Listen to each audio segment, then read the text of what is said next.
അന്തം കൊണ്ടല്ലാതെ കുറേയാണ് നടക്കുന്നുണ്ട്. രേണുസുതി ചെയ്ത് നിങ്ങൾക്ക് എന്ത് ദഹിക്കണില്ലേ, പിടിക്കണില്ലേ? അവർ നിങ്ങളാരും ഉപദ്രവിക്കുന്നില്ലല്ലോ. നിങ്ങളുടെ കുടുംബത്തിൽ ആരെങ്കിലും ആണോ? അവരെങ്ങനെ ജീവിച്ചു പോയിക്കോട്ടെ. ഞാൻ വീണയാണ്. അപ്പോൾ ഇന്നത്തെ വിഷയം നമ്മുടെ രേണുസുതി തന്നെയാണ്. യൂഷ്വലി ഇപ്പോൾ നടക്കുന്ന പ്രശ്നം നിങ്ങൾക്ക് അറിയാമല്ലോ.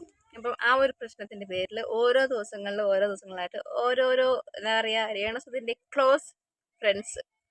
കാരണം ഇങ്ങനെയുള്ളവർ മാത്രമേ ആ പറഞ്ഞ രേണുസുതിനെ സപ്പോർട്ട് ചെയ്യുള്ളൂ. കുടുംബത്തിൽ പിറന്ന ഒരു വ്യക്തിയും ഒരു പെണ്ണും അവളെ സപ്പോർട്ട് ചെയ്യില്ല. കാരണം അവൾ കാണിക്കുന്ന ഓരോരോ കൂതർത്തരവും അത് സപ്പോർട്ട് ചെയ്യാൻ അങ്ങനെയുള്ളവർക്ക് മാത്രമേ പറ്റുള്ളൂ. ഇപ്പം ഇന്നലെ വന്ന ജാസി ആണെങ്കിലും ഇന്ന് വന്ന സാദിയയാണെങ്കിലും അതിന് മുന്നേ വന്നൊരു സെയിം ഇതേ കമ്മ്യൂണിറ്റിപ്പെട്ട ആളാണെങ്കിലും ഇങ്ങനെയുള്ളവർ മാത്രമേ ഇവളെ സപ്പോർട്ട് ചെയ്യുള്ളൂ. ഇവൾ കാണിക്കണ ഓരോരോ കോപ്രായത്താരങ്ങളും സപ്പോർട്ട് ചെയ്യാൻ അവരെ കൊണ്ട് മാത്രമേ പറ്റുള്ളൂ. പിന്നെ കുടുംബത്തിൽ പറഞ്ഞവരെ ആരും സപ്പോർട്ട് ചെയ്യില്ല. കാരണം ഇവളെ ഈ അഴിഞ്ഞാട്ടം കണ്ടിട്ടൊന്നും ആരും സപ്പോർട്ട് ചെയ്യില്ല. കാരണം അങ്ങനത്തെ വീഡിയോസുകളാണ് അല്ലെങ്കിൽ അങ്ങനത്തെ ഓരോരോ ഫോട്ടോസുകളാണ് ഈ പറഞ്ഞ കക്ഷി ഇടണത്. അപ്പം ഈ കിച്ചു പറഞ്ഞ എത്രത്തോളം സത്യം ഉണ്ടെന്നും അത് കള്ളമാണോ അല്ലയോ എന്നുള്ള കാര്യമൊക്കെ ഏകദേശം ജനങ്ങൾക്ക് മനസ്സിലായിട്ടുണ്ട്. അല്ലാതെ രേണു ഈ ആളെ സെറ്റാക്കി ഓരോരോ കാര്യങ്ങളും പുറത്ത് വിടണ പോലെയൊന്നും ആ കുട്ടി ചെയ്തിട്ടില്ല. ആ കുട്ടിക്ക് പറയാനുള്ള കാര്യം ഇത്രയും ദിവസം പറയാതിരുന്നു. ഓരോരോ കാരണങ്ങളുണ്ട്. അത് കാരണം അവസാനം എല്ലാം പൊട്ടിത്തെറിച്ച് എല്ലാം പറഞ്ഞു. എന്നാലും മുഴുവനായിട്ട് പറഞ്ഞിട്ടില്ല. 20% മാത്രമേ പറഞ്ഞിട്ടുള്ളൂ. ബാക്കിയുള്ളതും കൂടെ പറഞ്ഞിട്ടുണ്ടെങ്കിൽ രേണുവിന്റെ കാര്യം അതോ ഗതി. ഇതാദ്യം മനസ്സിലാക്കുക. ഇന്നലെ ജാസി വന്ന് പറഞ്ഞ കേട്ടിട്ടുണ്ടെങ്കിൽ അടിച്ച് അവന് പറയണില്ല, അമ്മാതിരിയായിരുന്നു അവന്റെ ഓരോ ചിലപ്പ്. ഇന്ന് വന്നിട്ടുണ്ട്. ഇന്ന് വന്ന ഇരട്ടത്തപ്പാണ്. അങ്ങോട്ടും ഇല്ല ഇങ്ങോട്ടും ഇല്ല. കിച്ചുവിന് എന്തെങ്കിലും മെന്റൽ ഇഷ്യൂസ് എന്തെങ്കിലും ഹെൽത്ത് ഇഷ്യൂസ് എന്തെങ്കിലുമൊക്കെ ഉണ്ടെങ്കിൽ ഞാൻ സഹായിക്കാം. ഇവളാരോ ഇവനാരോ ഏത് തേങ്ങയാണെന്നറിയില്ല. ഇങ്ങനത്തെ ഉള്ളവർ മാത്രമേ സപ്പോർട്ട് ചെയ്യുള്ളൂ. അത് അവനിട്ടൊരു കുത്തു കൊടുക്കാൻ വേണ്ടിയിട്ടാണ് ഈ വന്ന് ചലക്കണത്. സപ്പോർട്ടും അല്ല, ഒട്ടും എന്താ പറയാ, തള്ളിപ്പറയല്ല എന്നുള്ള രീതിയിൽ അത് മനസ്സിലാവേണ്ടവർക്ക് മനസ്സിലാവും. പിന്നെ ഈ ലോകത്ത് വിധവയായിട്ടുള്ള ഒരൊറ്റ വ്യക്തിയല്ലേ ഉള്ളൂ, രേണുസുതി. അവളെ കണ്ട് പഠിക്കാൻ. ഇതിനപ്പുറം എത്ര പേരുണ്ട് വിധവയായിട്ടുള്ളവർ? ജീവിതം നല്ലപോലെ മുന്നോട്ട് കൊണ്ടുപോകണം എത്ര പേരുണ്ട്. ജീവിതം നല്ലപോലെ മുന്നോട്ട് കൊണ്ടുപോകണം, മക്കളെ നോക്കണം, കറണ്ട് ബില്ല് അടയ്ക്കണം, ഈ ആവശ്യം എന്ന് പറഞ്ഞിട്ട് എന്തൊക്കെ ആവശ്യങ്ങളുണ്ടെങ്കിലും അത് ഈ ഒരു മാർഗമേ ഉള്ളൂ. എത്ര നല്ല ഉപജീവന മാർഗങ്ങളുണ്ട്. ഒറ്റയ്ക്ക് നയിച്ച് മുന്നോട്ട് വരാൻ എത്ര നല്ല നല്ല നല്ല വർക്കുകളുണ്ട്. ഇത് 20-21 വയസ്സായില്ലേ നിനക്ക് വർക്ക് ചെയ്യാലോ. എന്താ പറയാ, കൊറേ പറയുന്നുണ്ട് ഏതിലൊക്കെ വർക്ക് ചെയ്യണം അതല്ല നീ പറഞ്ഞ് പഠിപ്പിക്കേണ്ട കാര്യമില്ല. നീ നിന്റെ നിലയ്ക്ക് നീ നിൽക്കുക. ആദ്യം നീ നിന്റെ നിലയ്ക്ക് നിൽക്കുക, എന്നിട്ട് ബാക്കിയുള്ളവരെ പറയുക കേട്ടോ.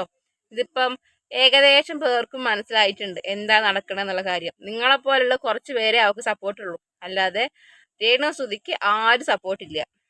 പിന്നെ അന്തവും കൊണ്ടല്ലാതെ കുറെ എണ്ണം നടക്കുന്നുണ്ട്. രേണുസുതി ചെയ്ത് നിങ്ങൾക്ക് എന്ത് ദഹിക്കണില്ലേ, പിടിക്കണില്ലേ? അവര് നിങ്ങളാരും ഉപദ്രവിക്കുന്നില്ലല്ലോ. നിങ്ങളുടെ കുടുംബത്തിൽ ആരെങ്കിലും ആണോ? അവരെങ്ങനെയെങ്കിലും ജീവിച്ചു പോയിക്കോട്ടെ. സോഷ്യൽ മീഡിയ ആണ്. പലരും പല അഭിപ്രായം പറയും. അത് നീയാണെങ്കിലും പറയും, ഈ പറയുന്ന വ്യക്തിയാണെങ്കിലും പറയും, അത് ഞാനാണെങ്കിലും പറയും. സോഷ്യൽ മീഡിയ വന്നു കഴിഞ്ഞാൽ പിന്നെ അങ്ങോട്ട് പ്രൈവസിയൊന്നും ഇല്ല. കാരണം ഇതൊക്കെ എന്താ പറയാ, പബ്ലിക്കിൽ വരണതിന് മുന്നേ ചിന്തിക്കേണ്ട കാര്യമാണ്. പബ്ലിക്കിൽ വന്നു കഴിഞ്ഞാൽ ഇതെല്ലാം എല്ലാവരും വിമർശിക്കുന്ന കാര്യമാണ്. രേണുസുതി നിന്റെ ആരെങ്കിലും ആണോ നിന്റെ ആരെങ്കിലും ആണോ കണ്ണ് ചലക്കണത്? ആണോ? നീ ചെയ്യുമായിരിക്കും. ഭർത്താവില്ലെങ്കിൽ നീ പറഞ്ഞ കാര്യങ്ങൾ ചെയ്യുന്നുണ്ടല്ലോ, ആവശ്യത്തിന് ചെയ്യുന്നുണ്ടല്ലോ. അപ്പം നിനക്കത് വലിയ പുത്തിരിയായിട്ട് തോന്നില്ല. പക്ഷെ കുടുംബത്തിൽ പറഞ്ഞ പെണ്ണുങ്ങൾക്ക് ഇതൊക്കെ പ്രശ്നമാണ് കേട്ടോ. അതുകൊണ്ട് നിന്റെ ചൊരുക്കും ഇങ്ങോട്ട് വരണ്ട, വിളച്ചലൊന്നും ഇവിടെ ഇറക്കണ്ട. കേട്ടോ. കുടുംബത്തിൽ പറഞ്ഞാണെങ്കിൽ കുടുംബത്തിൽ പറഞ്ഞില്ലാത്തതിന് പെണ്ണാണെങ്കിൽ ഒരിത്തിരിക്ക് അഭിമാനം വേണം. സ്വന്തം ശരീരം വിറ്റ് നടക്കണവള് അല്ലെങ്കിൽ കാണിച്ച് പ്രദർശിപ്പിച്ച് നടക്കുന്നവള് ഏത് തരത്തിൽ എടുക്കേണ്ടത്? അവളെ ഇങ്ങനെ ജീവിച്ചാൽ മാത്രമേ ജീവിക്കാൻ പറ്റുള്ളൂ എന്നുണ്ടോ? ഇല്ലല്ലോ. എത്ര ആവശ്യങ്ങൾ മക്കളെ ഫീസ് അടയ്ക്കണം, കറണ്ട് ബില്ല് അടയ്ക്കണം, പല ചെലവുകളും ഉണ്ടാവും. എന്നോർത്തിട്ട് ഈ പറയണതിലേക്ക് ആരും ഇറങ്ങിത്തിരിക്കുന്നില്ല. നല്ലപോലെ അന്തസ്സായിട്ട് ജീവിക്കുന്ന കുറേ സ്ത്രീകളുണ്ട് വിധവയായിട്ടുള്ളത്. ഈ വിധവ എന്നുള്ള ഒരു എന്താ പറയാ, വിധവ എന്നുള്ള ഒരു പോയിന്റിലാണ് വലിഞ്ഞ് ഇത്രയും പിടിച്ചു കയറിയത്. എന്നിട്ടും മതിയായില്ല. അയാളെ പേര് നശിപ്പിച്ച്, സുധി എന്നുള്ള വ്യക്തിന്റെ പേര് നശിപ്പിച്ച്. കഷ്ടം. ഇതിനെ സപ്പോർട്ട് ചെയ്ത് കുറെ എണ്ണം ഇറങ്ങുന്നുണ്ടല്ലോ. നല്ലത് കണ്ട നല്ലത് പറയാനും മോശം കണ്ട മോശം എന്ന് പറയാനുള്ള ഒരു മനസാക്ഷി അതെന്തായാലും വേണം. അല്ലാതെ എന്താ പറയാ, നിന്നെയൊക്കെ ഉണ്ടല്ലോ, നീയൊക്കെ അങ്ങനെ ആയിരിക്കും. ഭർത്താവില്ലെങ്കിലും ഭർത്താവ് ഇല്ലാത്ത സമയത്തൊക്കെ നീക്ക് അങ്ങനെ ചെയ്യുന്ന ആളായിരിക്കും. അതുകൊണ്ടായിരിക്കും നിനക്ക് അതൊന്നും വലിയ കാര്യം എടുത്തു വന്നത്. അതിനാദ്യം കുടുംബത്തിൽ പിറക്കണം. കുടുംബത്തിൽ പറഞ്ഞിട്ടില്ലെങ്കിൽ ഇങ്ങനെയുള്ളത് സപ്പോർട്ട് ചെയ്യുള്ളൂ. അവളെ ആരെങ്കിലും സപ്പോർട്ട് ചെയ്തായിട്ട് ആൾക്കാർ ഈ വേറെ ആരെങ്കിലും വന്നിട്ട് സപ്പോർട്ട് ചെയ്ത് കണ്ടിട്ടുണ്ടോ? ജാസി, ഇതെന്ന് വന്ന സാദിയ, ഞാൻ 2 ദിവസം മുന്നേ വന്ന വേറൊരു വ്യക്തി, പേരെനിക്ക് കറക്റ്റ് ഓർമ്മ വരുന്നില്ല. ഇവരൊക്കെ തന്നെയുള്ളൂ. അല്ലാതെ സപ്പോർട്ട് പബ്ലിക്കായിട്ടൊന്നും സപ്പോർട്ട് ചെയ്യാൻ ആരാ ഉള്ളത്? പിന്നെ അന്തകുന്തല്ലാതെ കുറേ നിന്നെപ്പോലത്തെ കുറച്ച് പൊട്ടത്തികള്.